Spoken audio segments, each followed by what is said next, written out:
Welcome to the podcast that buffs your Hearthstone game. This is Velen's Chosen. Not all who wander are lost.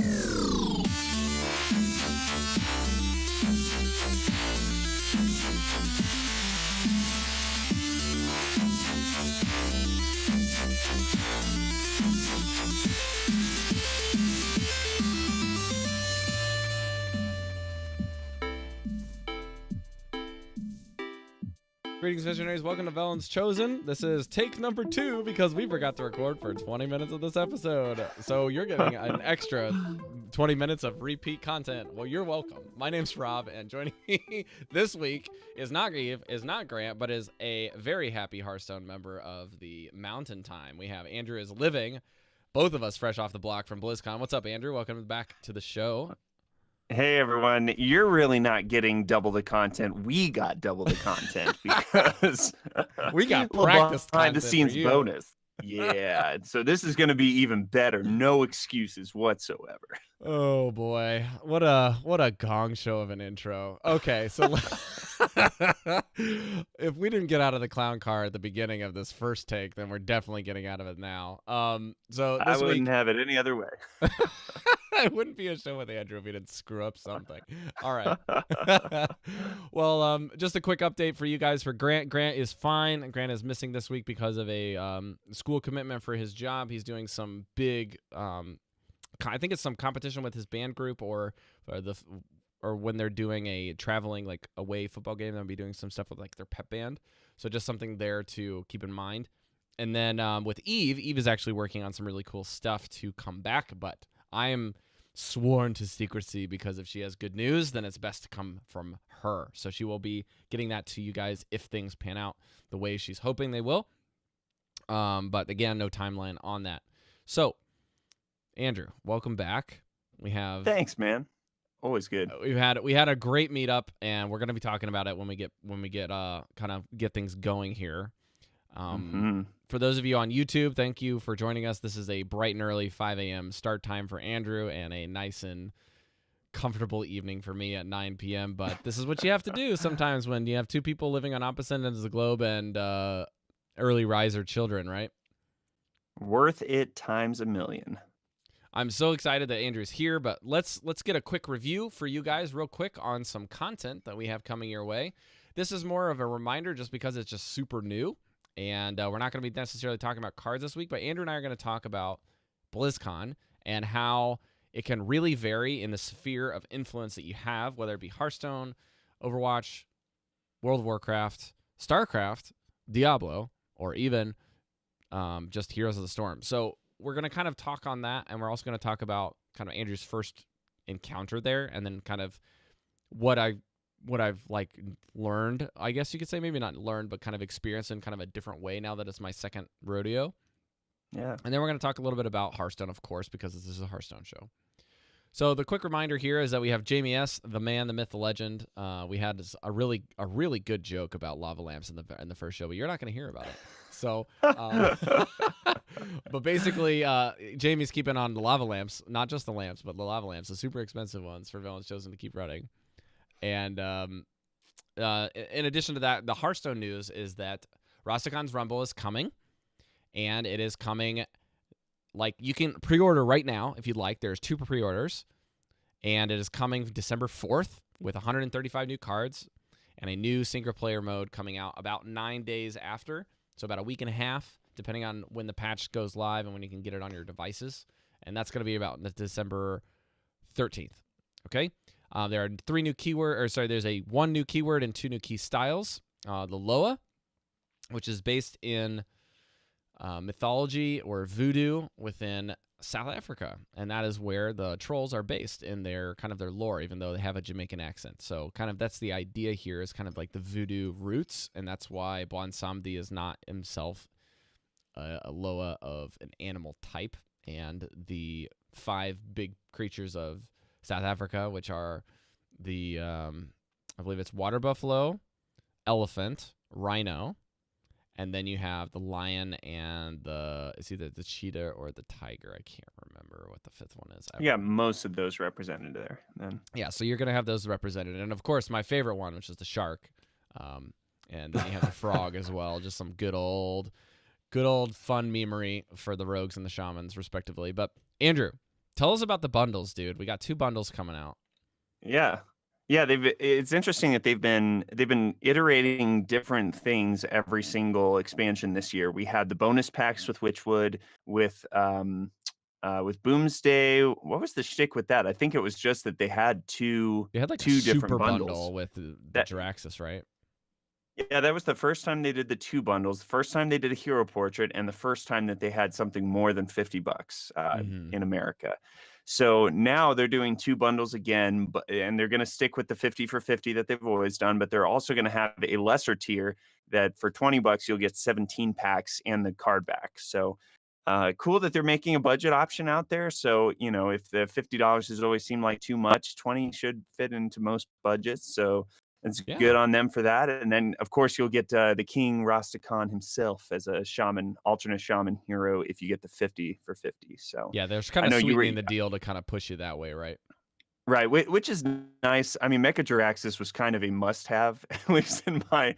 I mean, he's Mecha Jiraxis, but $80 was a lot to spend on that. So the fact that they're bringing that down to the $50 level feels better. Feels a little more accessible. But I know you were really excited about Rastakhan, right? Because you've been playing World of Warcraft. I've been playing a lot of WoW, and Rastakhan has cut a deal with your boy Bwansamdi, and Bwansamdi has got a deal for you, man. That guy's pretty cool. Boy.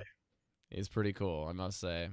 I will say that there is some major Battle for Azeroth spoilers in this story. So if you are looking for lore about who Bwansamdi is, you may need to tread lightly if you plan on playing it, especially on Horde side.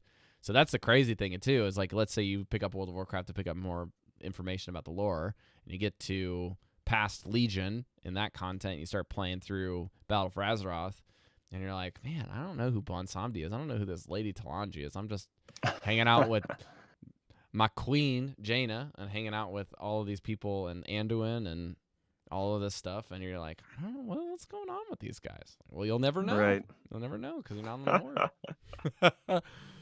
But yeah, let's get into talking about just everything. We kind of just did basically 20 minutes worth of content in about 5, Andrew. So that's how we roll, That's how we go. I mean, the new keyword's pretty cool. Why don't we start there, right?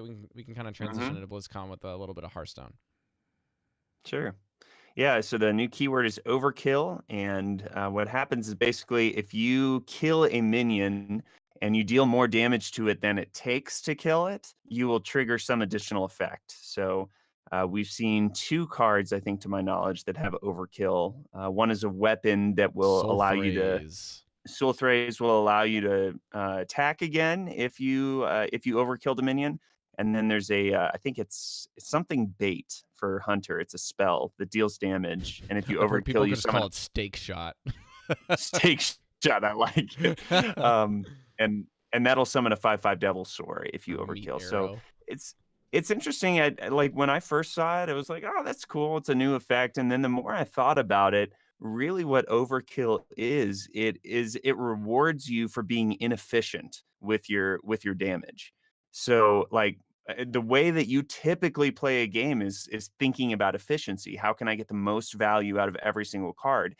And now this keyword comes around and flips it on its head, because it asks you to do something that's inherently backwards from what you're typically doing, and it rewards you for doing that. So now there's a really interesting inner battle of, is efficiency better, or is this bonus really worth it? And I think it'll be really interesting. I really want to see more cards than what we've seen, obviously, because everybody wants that. I like how I think it was either Craig or Grant was mentioning this when they mentioned this effect. They said it's basically trample for Timmy's from Magic. So trample in Magic is basically you do overkill damage. So basically anything that you damage in actually works the identical way in Yu-Gi-Oh. So if you kill a minion that's in an attack position, they have an attack and defense position. So if you kill a minion that's in defense position, then the minion just dies and then you don't take any damage. But if you trade with minions in Yu-Gi-Oh whoever has the higher damage, whatever the difference of damage is. So if I have a creature that has 2,000 attack, and Andrew has a creature that has 1,500 attack, the difference is 500. So my hero would take 500 health, or myself, right? My life points in that case. And in Magic, it's the same thing. If you kill a creature that has equal attack and is not blocking, then you take the difference in that damage, right? Yeah. But you have to have a tag named Trample to do that. Right. And they did say that they tried that because that's what everyone thought when they saw the Right. keyword. And in the end, I'm kind of glad they went with something different, because that's always what's been cool about Hearthstone, is that they try different stuff. You know, it's there are some similar effects in other card games and stuff, but this I haven't ever seen, and maybe it's due to not being out there enough. But I think it'll be interesting. We'll have to see a few more. I don't know that we've seen the best overkill cards yet necessarily, but I don't think that this is going to be a flop of a keyword necessarily. I think you'll see a few of them make it in because they're just good enough.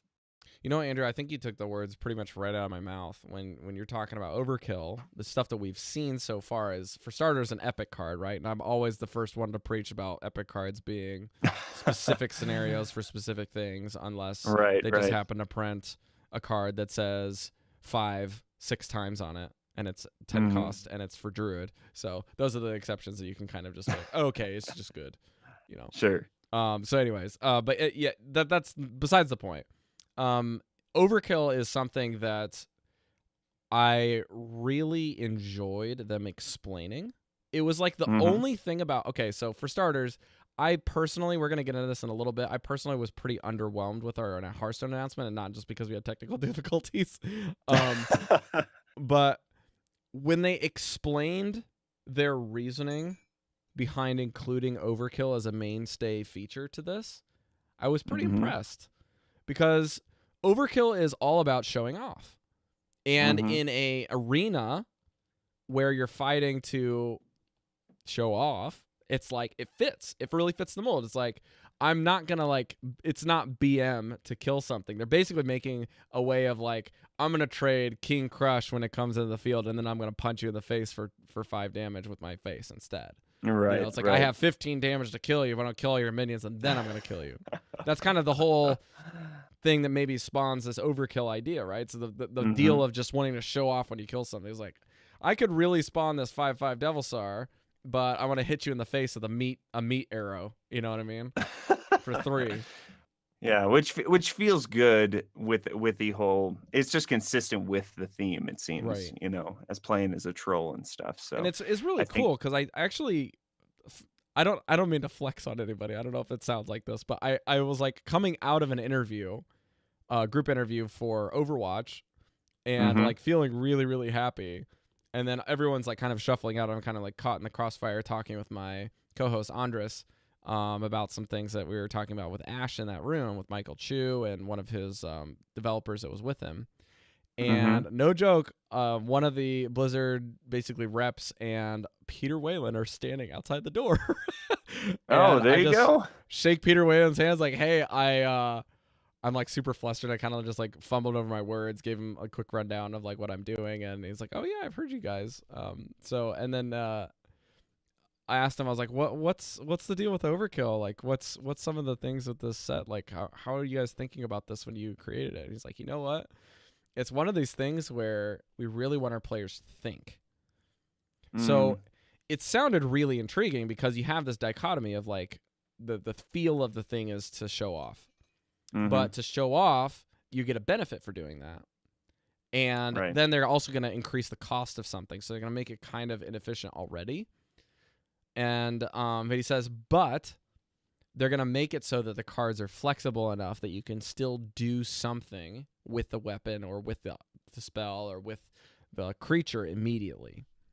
Yeah, that's cool. So they do give some form of catch-22, but it's really strange because we haven't seen enough of these yet, like you were saying. And I do want to see when we get an overkill card, especially I want to see overkill minions because we haven't seen even one of them yet. Right. And I want to see what what is gonna? Okay, so it's hard to phrase this because basically Sultray seems really overcosted, and so does I'm just gonna keep calling it Steak Shot because I think that's hilarious. But Steak Shot, more or less, I just think these cards are really overcosted, like hyper overcosted for what they're doing, even if you get the benefit. Yeah, if you think of Soul Thrays as 16 damage for 6 mana, it's not that bad, really.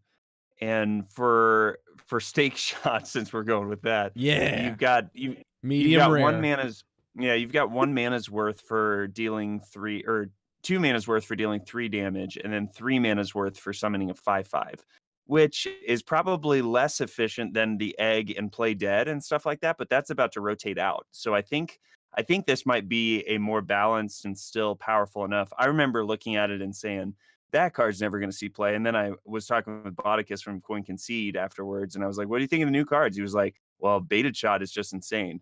I was like, oh, all right, you know this game better, so I trust you. And I think it was just the thought that it's an extra card that can go face, and if you get it off of like Rock Delar or something like that, it's just more damage, So I agree with you. There's a trade-off on them, but I think that they're more efficient than they may seem at first. This is the way it always is when we're previewing and trying to speculate about what the meta and what cards and decks are going to be played.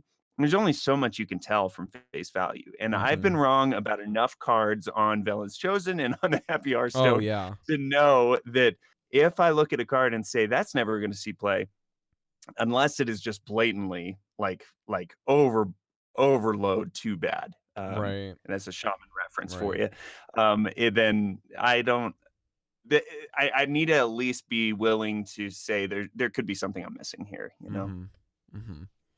Yeah. So that was pretty cool to talk to, the dev and kind of pick his brain for just a quick second as he's like walking into an interview and like talking to me behind the door as it's like closing in on him. It was really funny because it's like the other guy that's with him that's like keeping them on schedules and kind of like pushing Whalen in the room, and I just thought that was like that's very much him. And I have to ask, was Peter Whalen as like joyful and like I there's something about him that just seems like he has the wonder of like a child in him, like That's and so yet true. That's a good way to put it. and yet the wisdom of an elder, like it's both like combining he is just a really cool guy. I saw a Reddit thread about how he's everyone's favorite Hearthstone developer now, So just because he's So yeah, it was really funny too, because like the next day or like in that same day in the afternoon, I can't remember which it was. I also ran into Dave Kozak in the identical spot, and he was just walking down the hallway, and I shook his hand. I was like, Kozak, and I said it just like the bro did in the woods, and it was just so funny. I was like, oh, I'm a huge fan of Hearthstone. I'm here for Omniclab, and here's my card. He's like, oh yeah. Oh, a teaching podcast. I should listen to this, huh? It's like, I was like, okay, so Kozak and Whalen, the guys that you see on the stage, every time you look at the announcements, they're the same guys. When you go talk to them, it's like the same thing. Is what you see, what you get. So that was really encouraging to see for starters. But yeah, Kozak was pretty excited. He says, yeah, we've been working really hard. We're hoping you guys enjoy the game. And it was a really short conversation with Kozak because he was running to a meeting in the morning. So. It was more of just shaking his hand and getting my card, but yeah, let's kind of get into our BlizzCon experiences now that we're talking about devs and crazy stuff. So first and foremost, this is the first time Andrew and I got to meet each other since we started Velen's Chosen. So this is like 3+ years ago, you guys. This is a long time ago. Was that 2015? Yeah, September 2015 is when we had our first meeting. Yeah, so maybe it was over late 3 August, years. and we started in September, I think is what it was. Yep. Long time coming, my friend. It was crazy. Andrew's a giant, y'all. Yeah. Or either that or I'm just normal sized and too short for everyone at BlizzCon. I try to warn people, but it never works. So I do my part, but then everyone's like, "Oh, that's what you meant." Oh, you're that guy. As a tall boy, and that does not come across in audio format. So, it's funny because almost everybody in our Overwatch podcast sphere on our panel and like just friends of ours, everyone's a freaking giant except for me and Andres. It's like everyone is 6 foot or higher, and That's funny. and I just like I'm just like this little kid next to everyone, and then it's like us two, and then my friend Totemly Drunk, who's like another podcaster in the sphere, but Totem's even shorter than us, and he's like, "How do you think I feel?"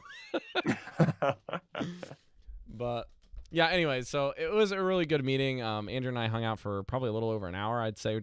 We weren't even paying attention to anything. We were just kind of in our own little world, and I felt so bad for Storm Rage because it's like the one time I get to meet him, I'm just like, sorry, dude, I'm with Andrew. I'm gonna go talk to him for like an hour.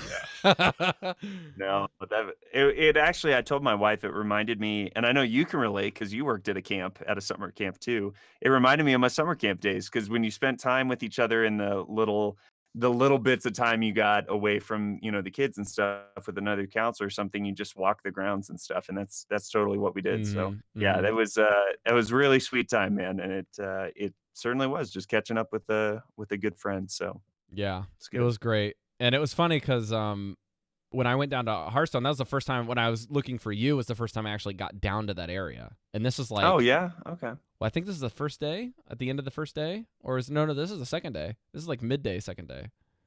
Was it? I think it may have been the first day actually, but no, you're right because I was trying to find you on Thursday night and we couldn't make it happen.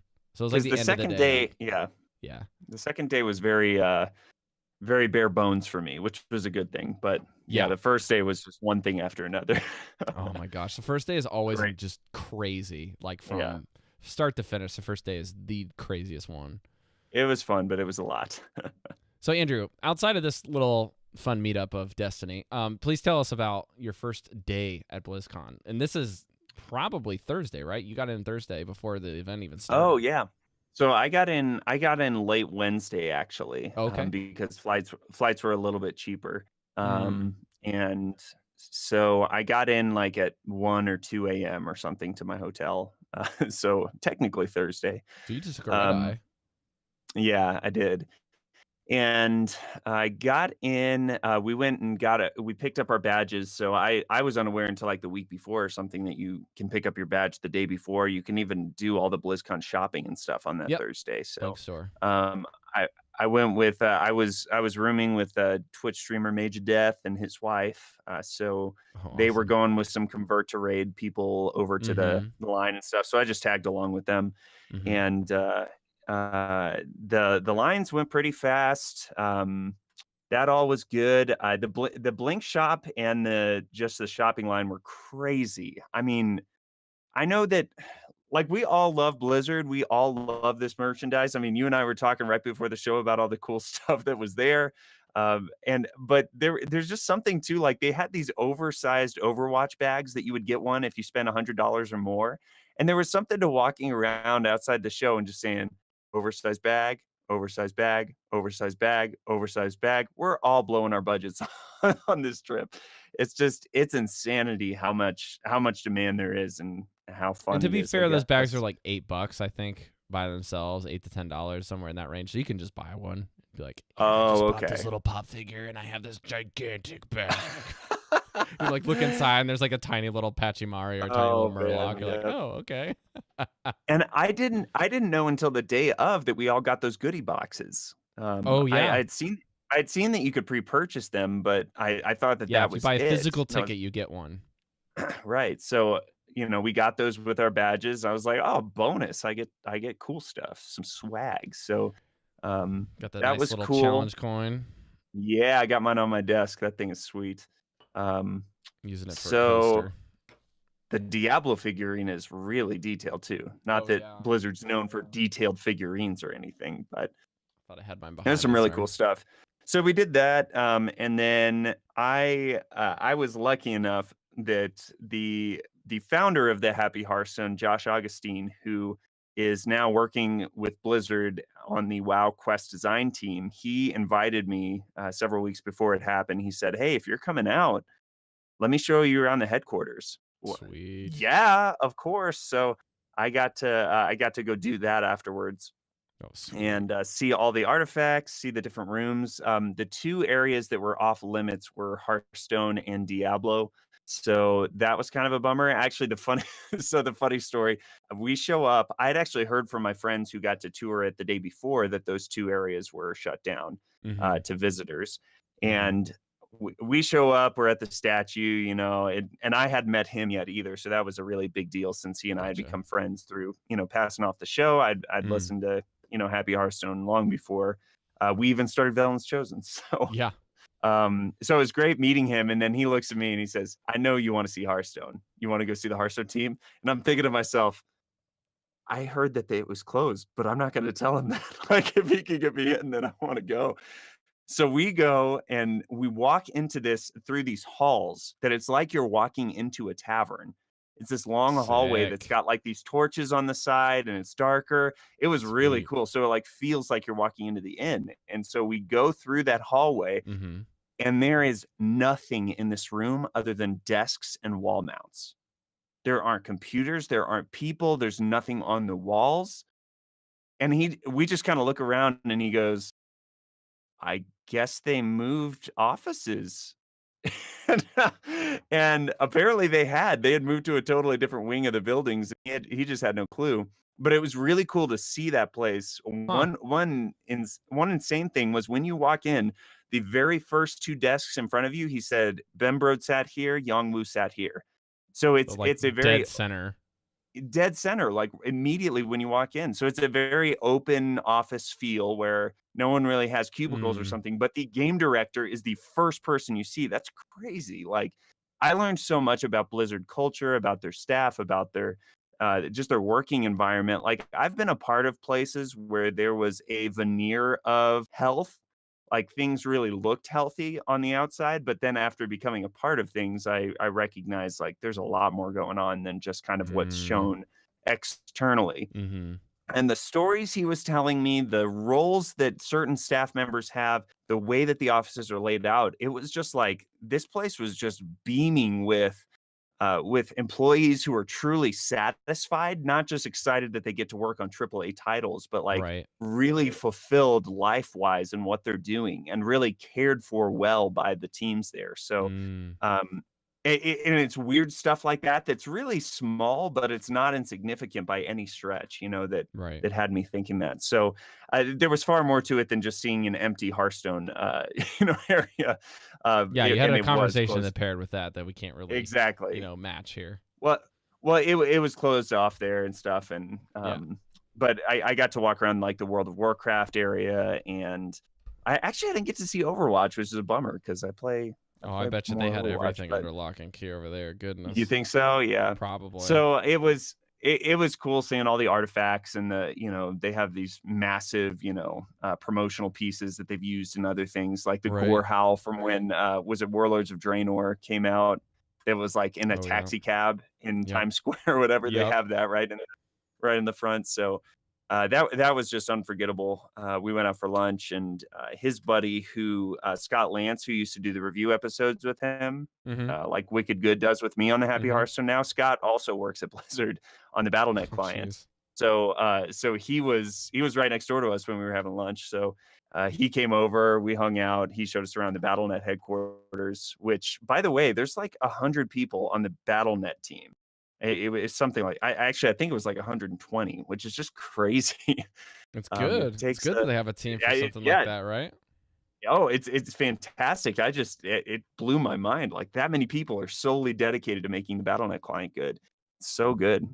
So yeah, unforgettable getting to see all of that. I mean, you've been to Blizzard headquarters before, right? Nope. Or no? Okay.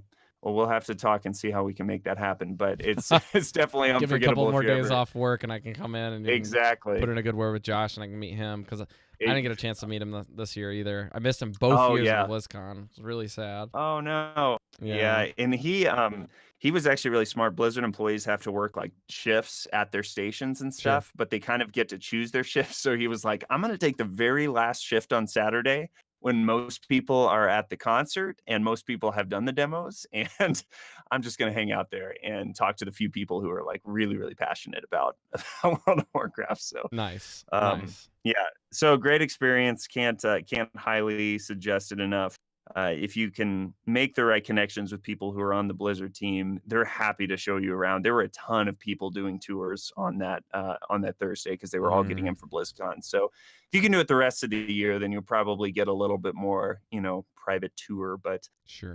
And there's not so much on lockdown that visitors. Yeah, because the can't. biggest releases are all kind of open in Exactly. forum now. Yeah. It's just about to come out. So Right. yeah, that was the really big piece. And then Calm Before the Storm was huge. I know you were part of that too. We were ships passing in the night because of our different panels, but I got to speak on the Hearthstone panel, which was awesome. Got to meet most of those guys for the very first time, which was a lot of fun. And that was the big thing I was really looking forward to most about BlizzCon, was just meeting all the people in the podcasting sphere who either do podcasts or listen to the podcast and are part of the community. It was unforgettable being there and just actually getting to hang out with them. So yeah, absolutely. So for the first opening day for me, it was crazy because I flew in on Thursday and I lived that day twice. So as you guys know, coming from the other end of the globe, right.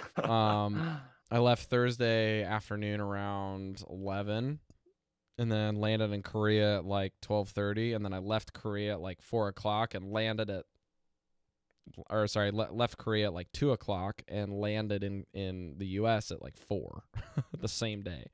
Jeez. So not 4 a.m., 4 p.m. So like literally you're landing 2 hours after you left is kind of the idea. It's really crazy.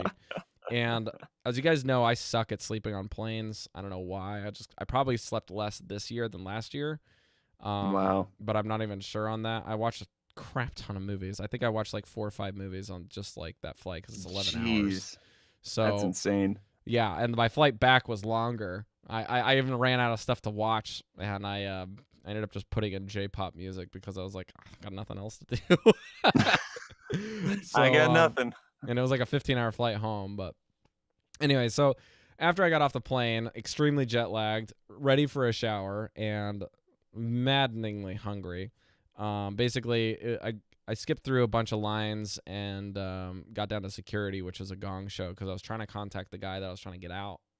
And if you guys don't know this, if you're coming in from international to come into LAX airport, there is like 2 Wi-Fi things, and one is for like foreigners and one is for like people that are just native to that area that are trying to get their passes or whatever.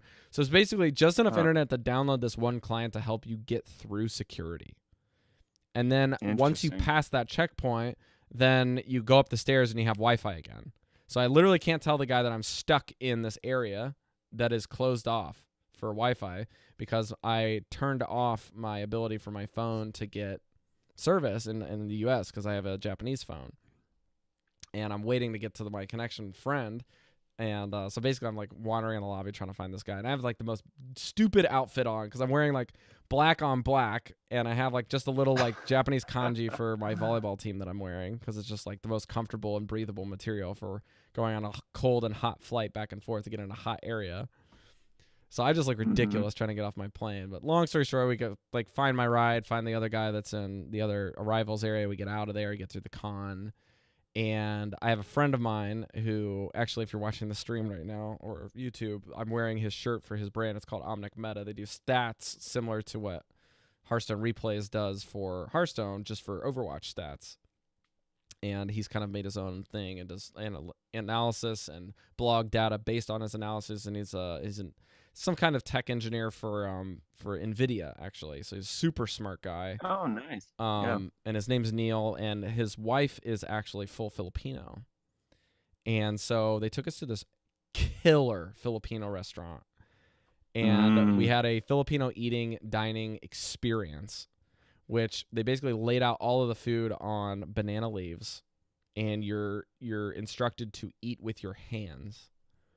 Jeez. And it's really interesting. They have the super cool food. I won't get into the details, but we had like a just great experience with some of my admin, me and Andres, and then a couple other community figures that signed up beforehand that they knew. So that was really fun to do. And then we went back to my room, got my stuff in, did a quick shower, and then sprinted over to basically I went through everything once we got in, and I just was like, badges, Blink Shop. I was like, I'm not doing this on Saturday. I'm not doing this on Friday. I'm just gonna knock it all Just doing out it now. now. Yep. Yeah. So I got Right. everything I needed to get done in about 40 minutes. And Wow. the craziest part was I had to walk around the line for both. I had to walk around the line for the store, the Blink store, and the badges people's line, and then the people transferring names line to go all the way around the event to the media line, which is like 8 people. And then I got my media badge with the media. By the time I could go all the way around there, get my badge, walk all the way into the Blink Shop, my friends that were getting standard badges were already done. Because that walk was so darn long. So I got in the Blink Shop, and I was like 10 people ahead of them. So I was like less than a minute or 30 seconds away from when they finished. Got everything done. Went to my panel, which I had to moderate. So I was scared out of my mind doing this moderation panel. I started out with this really weird like word association game that ended up being such a terrible idea, in my opinion. I hope it was people, fun, man. I thought people really liked enjoyed it. I thought it was stupid. I really enjoyed it. So, anyways, it was just more to calm think my it's a nerves good than way to anything. Yeah. But then, like, getting back into it, I had no clue what we were going to do because Andres was like, I want to watch a bunch of esports this year. And I was like, I need to do a bunch of connections, and I think we can just jump back and forth between the esports. And it was looking like United States is actually going to lose their first match, and they did. Right. And so I was really glad that I skipped the What's Next panel for Overwatch and for Diablo because I had to make that first game for United States, and it was the first game of the day. So it was like right after opening ceremony. And so I missed a bunch of stuff that I didn't plan on. I watched a lot more esports than I planned on attending. And it ended up being a good thing. But we also talked with a bunch of people. Like I met Andrew, I met Gildy, I met a bunch of streamers for Overwatch, reconnections, new connections. I even met some pro Overwatch players that are like in Overwatch League. I met Dante and Raucus and Jake. I even met the GM of New York Excelsior that moved over to the general manager for Miami Mayhem, Bare Hands. Talked to him for about 3 hours concurrently over the whole event. That was really good stuff. But anyways, I just wanted to like highlight kind of just the things that I was doing and kind of maintaining that throughout my BlizzCon experience. You can kind of see just how different that is going to be from Andrew's. And Andrew hasn't even covered day 2 yet. I'm just kind of doing a quick like synopsis of what happened for mine. But Andrew, for your day 2, you probably didn't even step foot in the Overwatch arena because they had the longest line on day 2 to get in. When did I don't remember when I got in there, actually. I feel like it was day. I was watching Canada and France play. If you can, that's when I first got in there. I don't remember when it was, but it might have been the second or third game of the day, I think. Yeah, because I really wanted that first day to sort of get a little taste of everything. So, all the demos, I want to play all the new content and stuff. And honestly, I mean, Overwatch has just made so many strides in esports. That was the pinnacle, and I love the game too. So that was really the only big esports thing that I wanted to see. I had to watch. You had to see that arena, man. Yeah, in the arena, So like cool. I was hanging out with Storm Rage from Blizzled, and I turned to him and I say, "Can you imagine if this experience was in every major city in the next 10 years?" Like, because that's really where esports is headed, and that should really be the pinnacle, where when you get all the Blizzard fans in one place, it's in a location that is built for that kind of arena sort of play. It was electric. So that was really, really fun to be a part of. And yeah, it was just demos all day. So I did get to play the new Hearthstone content. We were in the Hearthstone area. So we just bolted for the new, Wrath of the Khans Rumble stuff.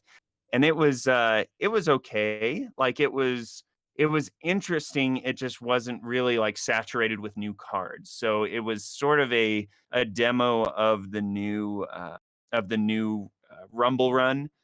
Yeah, it was There like were a just sampler. It was even less robust than the previous time because at least it got to do 3 bosses in the last year. This one was way more sparse. This one was just player versus player, so you were facing off against the person across from you. Tavern brawl. And Yeah, it's a tavern brawl that we'll probably see. I would love if we see this like the week leading into Sure. when it's released or something. But you like choose a I can't remember what they called it because it's kind of a spirit. You choose one or you get Loa. one according to which hero you're playing. Well, it's not a Loa, it's not a spirit. It's more like a totem. A totem. That's But it. they're That's it. That's it. it was a totem? Okay, Yeah. but they're not playable. They're not playable cards. It's just Mm-hmm. something that's auto. So I was playing Mage, which its effect, it was like a 0/3 that gives you +1 spell damage for every spell card in your hand. And it Mm. so unexpected results gets crazy really fast when you've got Oh, a handful of spells. Let's jeez. just say that. Yeah, and then I was playing against Storm Rage. We were buddies for the week, if you can't Yeah. tell. Yeah. And he was playing Warrior, whose totem was a 0/8 that had attack equal to your armor. And what was cool is that when those totems died, they would just stay dormant for 3 turns and then they'd come That's right. back. So, That's right. because like I killed his totem on turn 1 and I was like, sorry, I'm going to make this now fun for you. And then we discovered the dormant thing. I was like, oh, okay, that's way more fair and fun. So, it was just kind they were cool. It was all right. It was just sort of like a fresh little fun thing. It wasn't necessarily try all the new cards and stuff. I Mm. know that Sulthraze was in the warrior deck, so I Okay. think they put in the few cards that they showed here or there, but uh for I the know most Kyriak part was in my deck because I played Warlock. oh really? Oh, that's cool. So Um you finish your story first, and then I'll go into mine. that's pretty much it. I Okay. beat him with with 2 or 3 unexpected results that had like Okay, you got into the +8 spell important part. damage You or beat something, Storm Rage. so All right, so we got yeah, we got the end exactly. of this. All right, so I played, and get this. So I went in. I didn't even test a single thing for anything other than Overwatch until the day 2.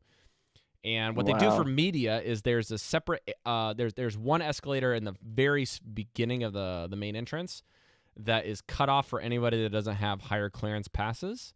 And by higher clearance, I mean that media is like actually the lowest clearance of the ones that get clearance in up there. But it's basically Right. staff, it's media, it's photographers, it's Blizz developers, like everybody that basically gets into this one escalator because it's inside of the media area upstairs.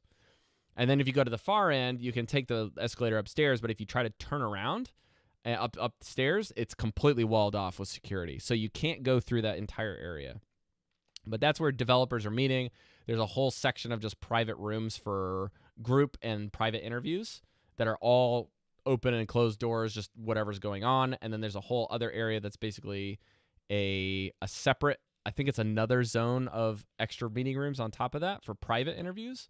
And then there's a back room for media to have for it's basically just they have esports going on all day on these monitors.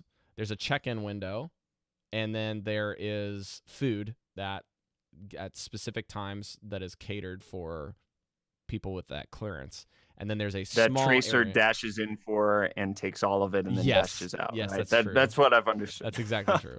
Takes all of the sparkling water. And then you go in the back corner, and there is a small testing room where they have enough computers to play basically one iteration of what they have repeated in the main lobby. So for Overwatch, there's 12 computers. For Heroes, there's 10 computers. For everything else, I think there was 5, and maybe 5 or 6 because they're not multiplayer inactive. And if it's Warcraft or Warcraft Classic, then you can just pair up with a group of party of 5. So that's kind of the idea there. And then they had a bunch of mobile units for Diablo. So I tested Diablo and Hearthstone in the same morning on day 2. There you go. And there was nobody in there because I was there at like 8 o'clock in the morning, and all the media are sleeping in because it's like that's after Friday night. It's like everyone's party night. And I'm just Right, getting up early right. because I don't drink. So, Mhm. but I'm extremely jet lagged, so I'm like wide awake, So I go in there, and one of the devs is not the devs, but the guys with the Blizz shirts that run the events, right? So like they're a mixture of like community managers, internal tech, IT, just people running events, like event staff, stuff like that. And the guy basically just knows everything about the Hearthstone demo, and he sat down and played with me because I didn't come in with anyone. So he's explaining all these things, and I was like, "Oh, this is cool." He's like, "Yeah, Warlock's been the popular one because it's really strong, and the really strong one is Paladin. So why don't we just pick those?" I was like, "Okay." So Paladin Skip the basically, fluff. Yeah, Paladin gets this really cool one where their guy is like a 0-8, I think. Maybe a 0-5. And every time you use a buff card, he gets the buff. Oh, wow. Yeah, I do remember hearing about that. And then the Warlock hero is Omega Busted. It says anytime you take damage, your opponent takes it instead. Instead? Oh, yikes. So yeah, you can just hero power and good. give your opponent 2 damage and draw a card.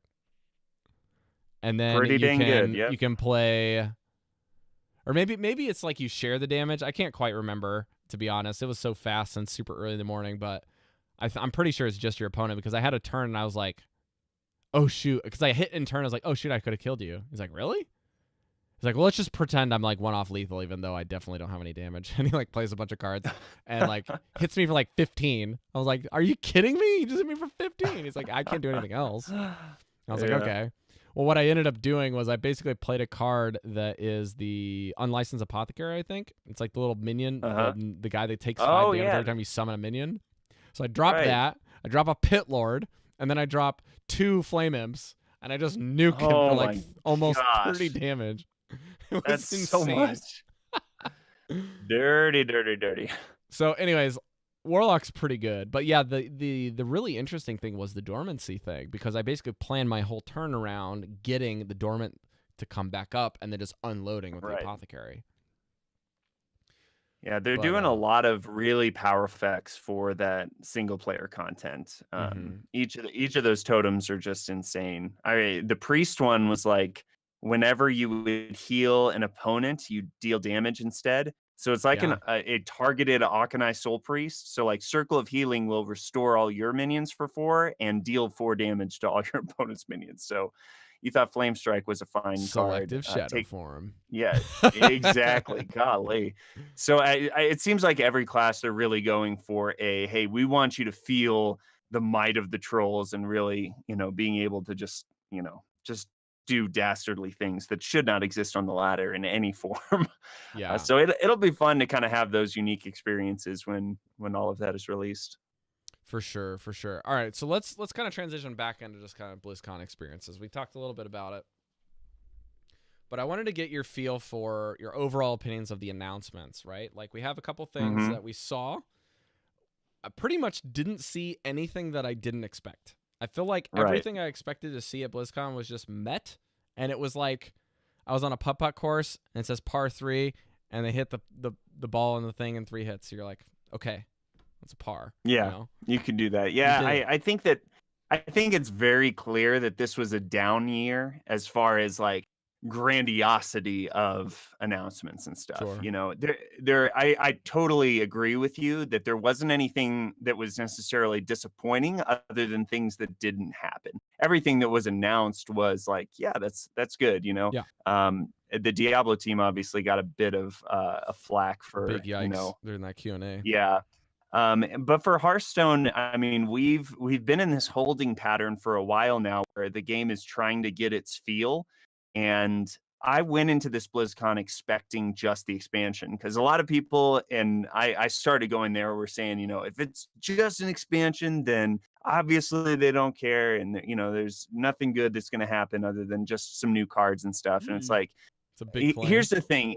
If they have anything huge that they're working on right now, whether it's a new game mode or a new release schedule or something like that, those kinds of things would be more apt to be announced when they announce the next year of content. They did the big announcement for the Year of the Raven, and they gave us the teaser trailers and stuff like that.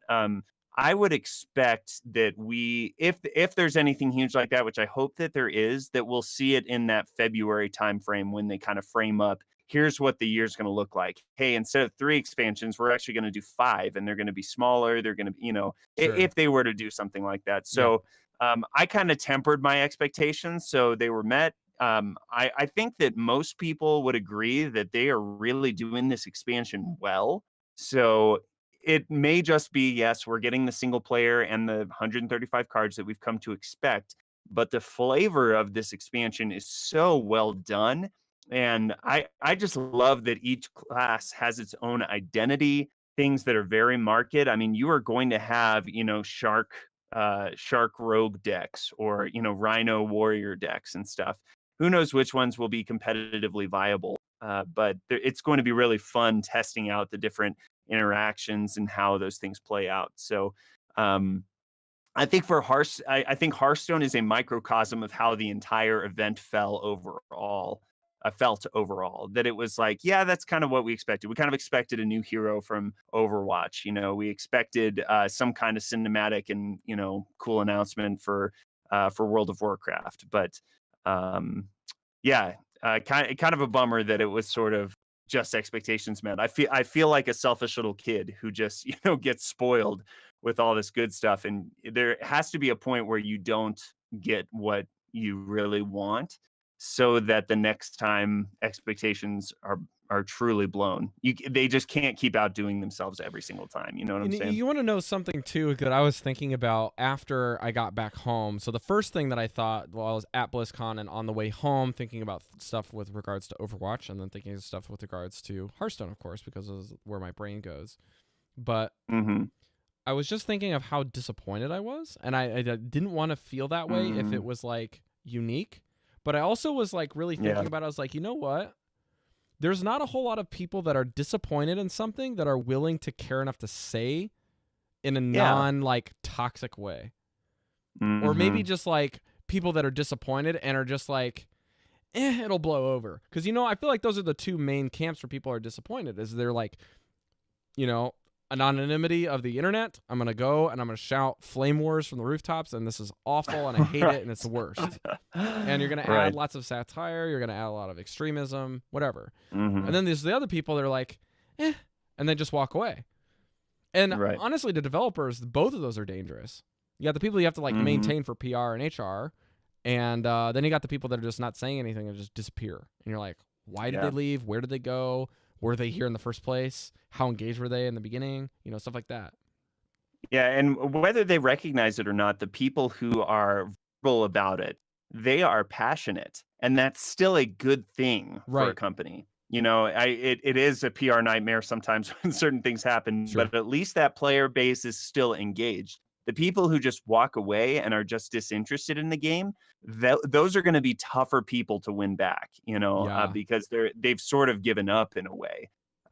So they're both tough, but I think that's just the risk of game development is, if you don't come out with something shiny every day, there's a chance that you're going to disengage people along the way. And so I think as a whole, many different franchises in the Blizzard universe are sort of at risk for that. I think they're still coming out with great content all across the board. It's just a matter of, can we still see enough fresh stuff? And I can't imagine. I mean, Overwatch was announced 2 years ago, something like that.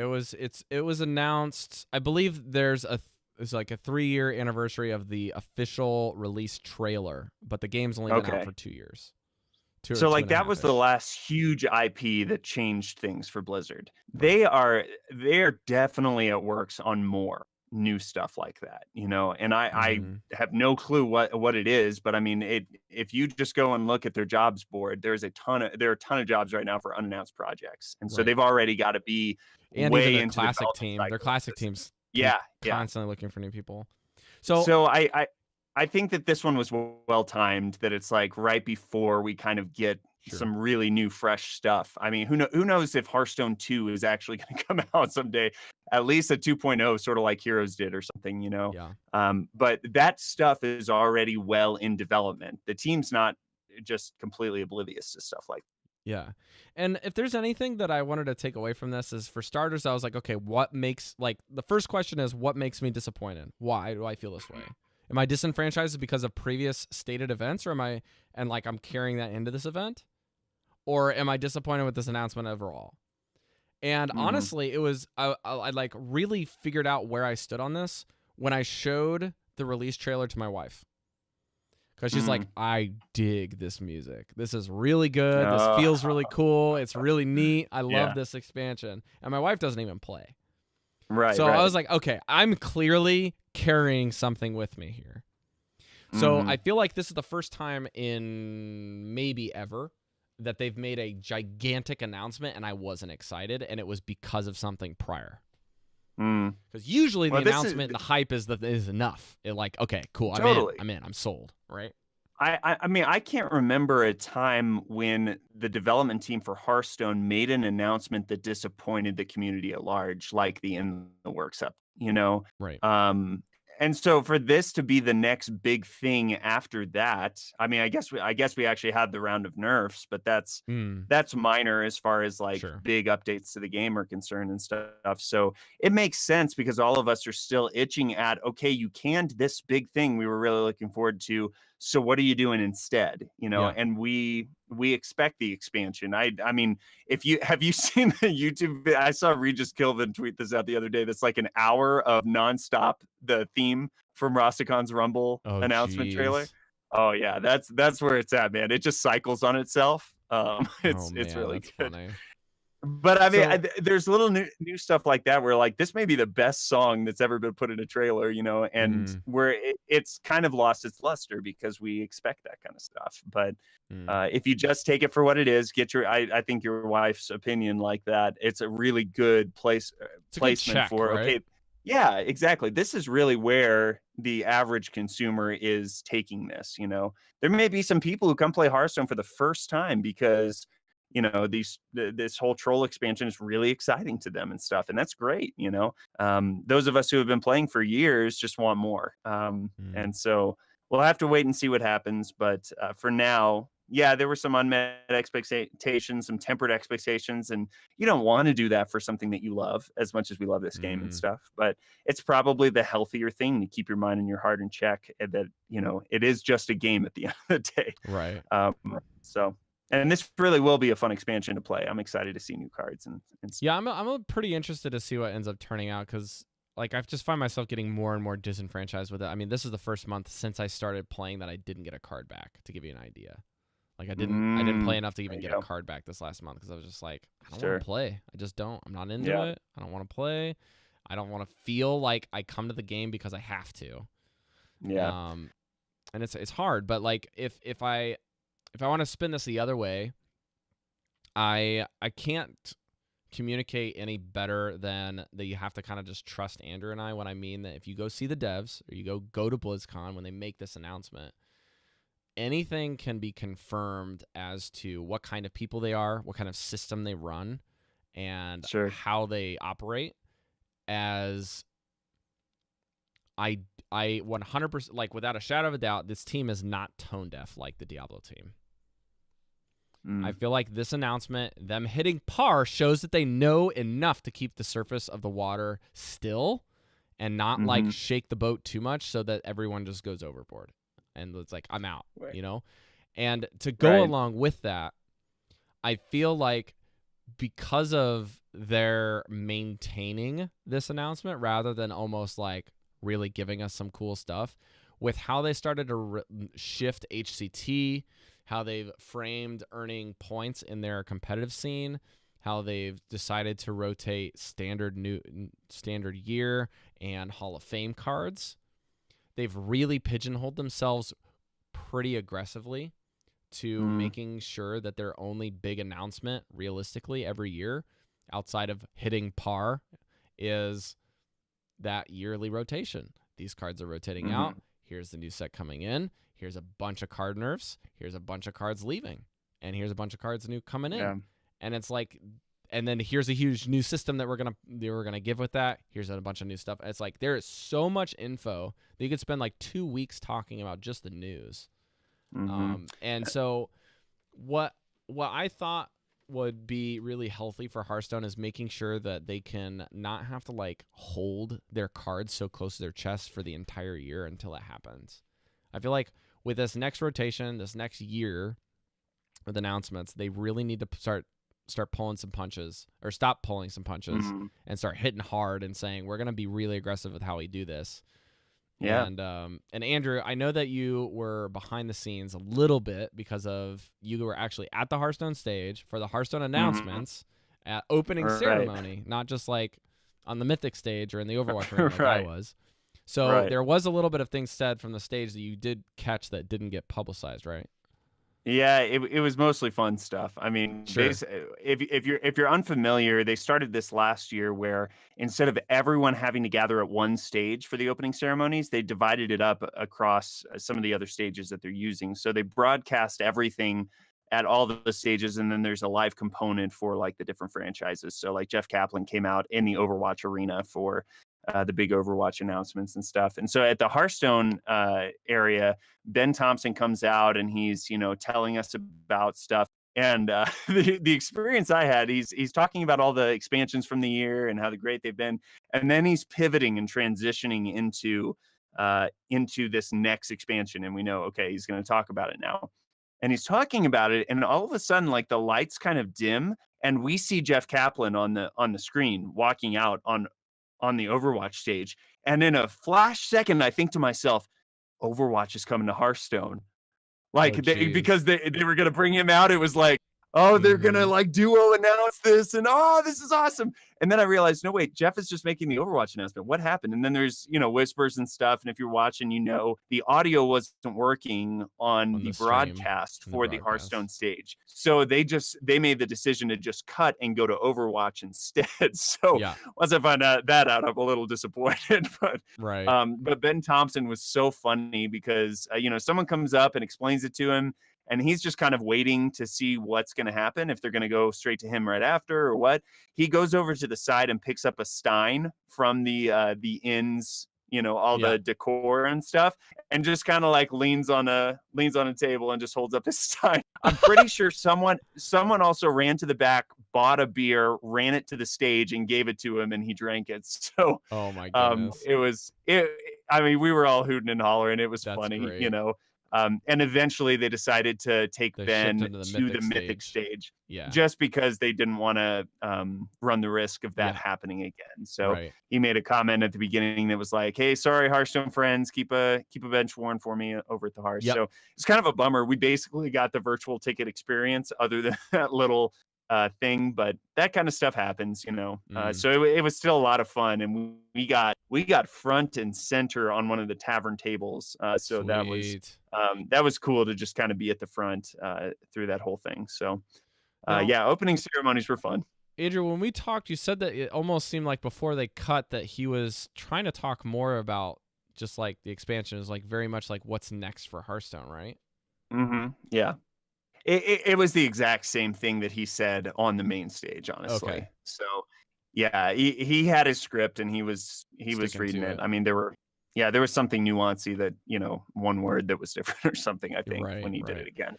But yeah. Yeah. So, I just like I don't know. I felt like there should have been at least one more little thing of just like, hey, we're currently working on this, and it doesn't even mean that you have to say that you're gonna do it or promise it. But I feel like Hearthstone's team, after Ben and Young and all of these people have left, I feel like they just felt like the community has burned them so bad when they've made any sort of like, we're just trying to be more transparent, trying to give you guys more Right. information. And so Right. as we give you this information, and then the team's just like, or I'm sorry, then the community's just like, why did you tell us if you're not going to do it? It's like, well, this is what you Yeah. wanted. It's like it's like you're telling your community that you don't want to know this, and then the community's like, no, we want to know this, and so you're like, okay, fine, I'll tell you. And it's like, and then, oh, so sorry guys, I don't think this is gonna pan out. We're gonna have to kind of push this to the back burner because this is what it is. And it's like, oh, I have so much rage. Why did you do this? It's like you're getting upset about Yeah. something that they never really promised, and it's kind of like It's kind of yeah. Go it's ahead. kind of a lose-lose situation, honestly. Right. And we want to hear what they're working on, and yet with the whole in the works thing, their learning point probably was, we need to be more careful about this stuff. Not that we can't ever do it again and tell people what we're working on, but we just need to be careful that we really can deliver on what we're talking about. And it's also And not I really can't. fair for them too, because like they're gonna be like, Mhm. hey, this is what we're working on, and then it'll be like, a year or 6 months, and people are like, Yeah, hey, you said it you were working takes on this time. 6 months ago. Is this done yet? Mhm. You're like, Yeah. I'm sorry, I'm an armchair developer, and I know everything it is about Blizzard, about how you guys are gonna Yeah. ship this. And I think you kind of alluded to it earlier, but like actually getting to meet some of the developers and stuff, like it's really easy when you sit at home and play this game, which is the experience of most of us, to just think that there are cold people behind it that are just trying to turn a profit. But Mhm. from shaking these people's hands, just talking with them briefly about the game, they are passionate. Like these people on the Hearthstone team care about the game. So there's a pretty big gap, I think, between the community and the developers right now, but it doesn't necessarily have to stay that way. I got to meet one of the guys who's actually on the community team for Hearthstone, and he's a great guy. And I think that he's newer to the team, and he's trying to create those relationships and mend some broken bridges that he didn't necessarily create. Sure. And so there's definitely hope that we can get in a better place than where we were at. We're just it's just unfortunate that no one wants to be in a place where you love the game but it doesn't feel like it once did and stuff like that. And it's going to take some time. It's going to take some announcements. It's going to take some some risky transparency on their part, I think, to really get us to a better place, or just speeding up the development cycle for things. But Yeah. but yeah, it was great to actually meet those people, though, and now I can put a face with a name. I met the lead producer for Hearthstone. I met a couple of people on the features team, which it was hard to hold my tongue when I was talking with them. And the community guy, like I said. So, it's good to remember, like, these people are coming in every day and breathing, bleeding this game. They care that it's a big success, and so it'll. Yeah.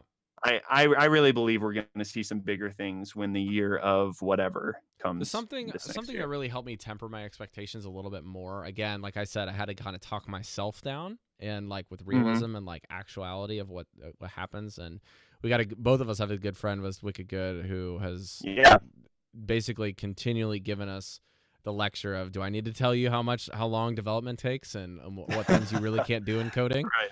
By basically just asking us that question just as the reminder, But for me, I was just like, what I'm looking for Hearthstone to do, what I'm expecting from them to do to fix the problem, is I want them to do it right. I think that's what it really comes down to, right? Like, we want a new system that works. We don't want these Band-Aid fixes anymore, and we've even called all the fixes that they've rolled out that seem to be fairly significant overhauls, like they did with the ladder, right? With making it like 5 stars every rank, and you get the system that we currently have, and then they're like, hey, there's a new player experience, and this is what it looks like, and we're like, okay, these both still look like overhauls that are bandage fixes, and I'm like, if I really want them to do it right, and I want them to do it in a way that revamps the system, I have to also give them time to do it. Yes, absolutely. And that's which the is hard always part. going to take longer than you think it's. Oh yeah, because you have to factor. Okay, this is about how long it takes for a development company to do this. This is about how long it will take a company that's really going to give it care to it, and then you have a company like Blizzard that's going to take even longer because it's going to be polished.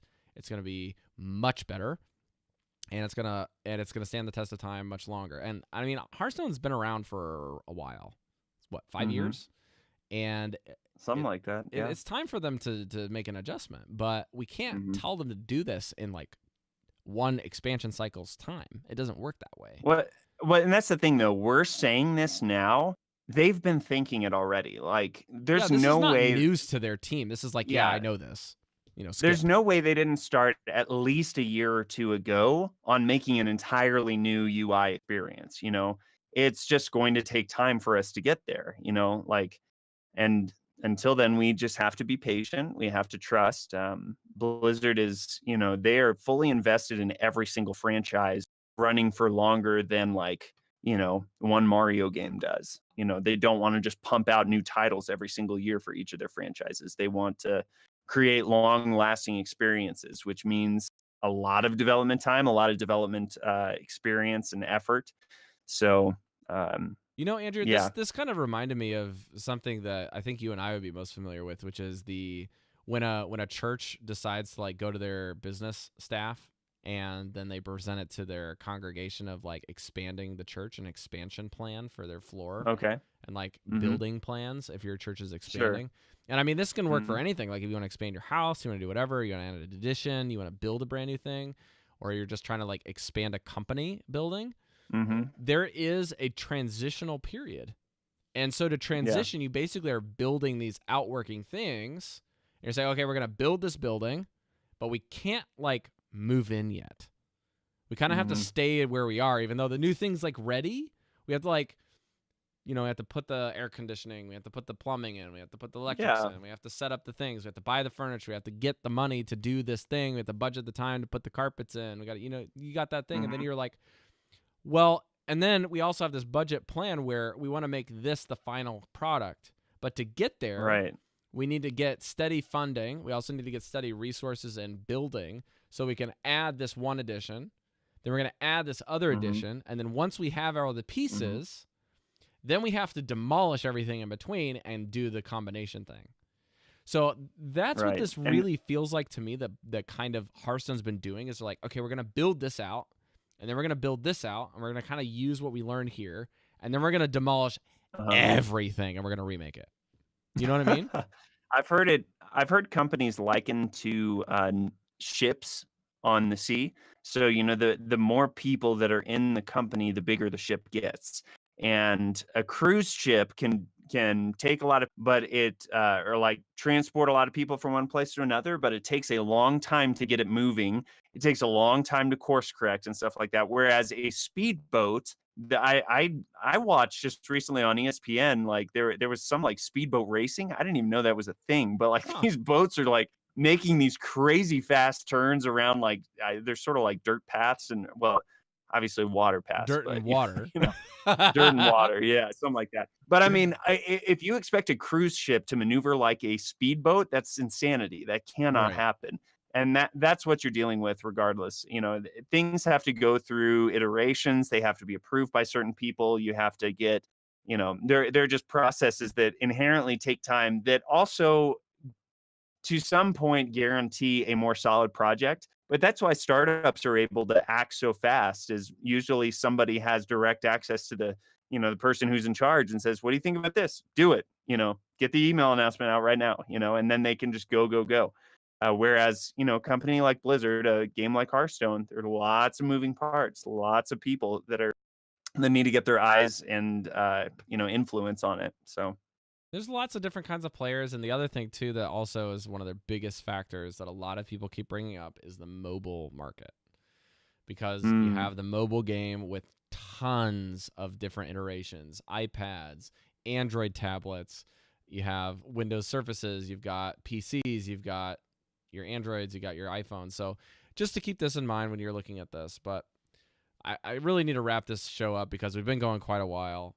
But to give you an idea, I wanted to highlight this because when we go to BlizzCon, Andrew and I have literally never seen the same area pretty much at the same time. Like, we're just seeing completely different worlds when you go to BlizzCon.